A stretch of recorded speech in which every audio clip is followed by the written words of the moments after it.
I first became aware of the hymn Amazing Grace when I was growing up in church in Bradford, West Yorkshire. So it was the Evangelical Methodist Church, and we regularly sang this as part of the repertoire of hymns in the church, which which at the time I enjoyed the hymn and didn't have any particular sense of its associations, really. It was only when I then began to study. So I did history as my first degree at Birmingham University, and one of the things we looked at was the history of the evangelical revival in Britain. And one of the things we explored then was the legacy of John Newton as being a slave trader, and then his conversion, and then the hymn itself. That probably at that point, that probably made me a bit more sceptical about singing the hymn, in all truthfulness, because of its connotation, which I did not realise when I was a kid. Then I think it's probably fair to say that my relationship to the hymn has changed over the years. So I think I've probably moved beyond the I find it really problematic and I won't sing it into I will sing it knowing the problematic history, because I think the words and the sentiments have transcended the context in which it came from.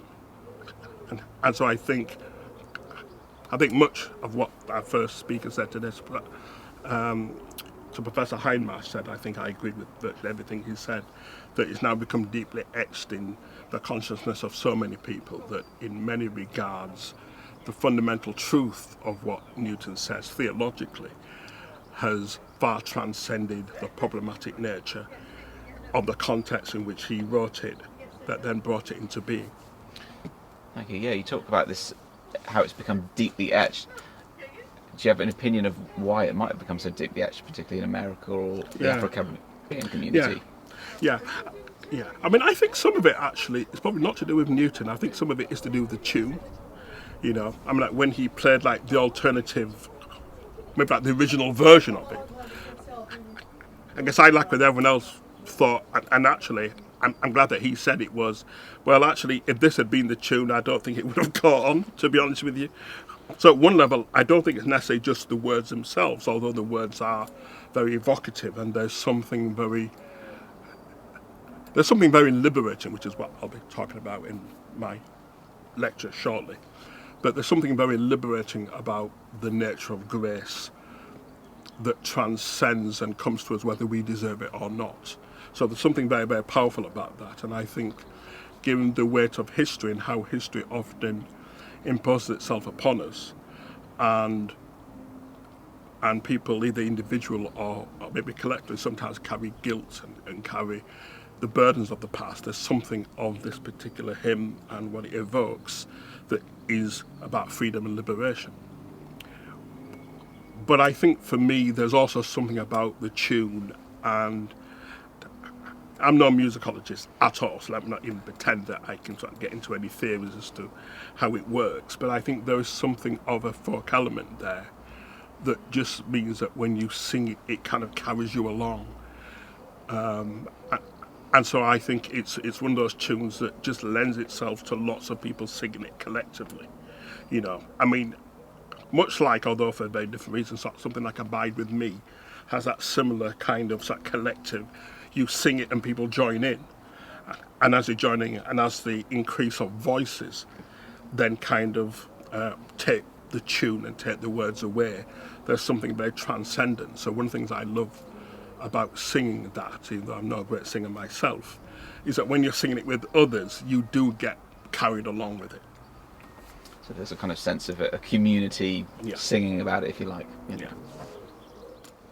So the best experience I've had of singing Amazing Grace was on Easter Sunday in 2007 at Wesley's Chapel in London. This was the Easter Sunday service. I was the preacher, and as part of the liturgy, in terms of the various hymns that were chosen, this wasn't necessarily chosen by me in the sense in which I was just there to preach, so I didn't lead the service, but the service was led by the local minister, and this hymn was chosen. And so to sing that with a group of a black majority congregation, many of whom, like myself, would be the descendants of enslaved Africans, singing that hymn, And as we sung that hymn, as I said, part of its transcendent power was that none of us were thinking about Newton or thinking about his conversion. What we were thinking about is the way in which we ourselves as individuals felt free and saved by God in Jesus Christ.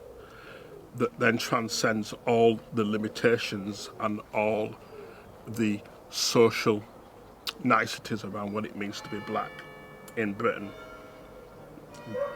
In any particular context, whether that's good or not so good, at that moment in church when we sang that, we were collectively taken up, and there wasn't a dry eye in the place, including myself. I mean, I don't get overly emotional in services. I think I'm just too much of a hard-bitten cynic, really, for that, to be honest with you, for the most part. But yeah, I was caught up in that, and I was in tears as well. So for that moment, a real connection. Absolutely, and you all sort of know you're all thinking the same thing. Yeah, absolutely.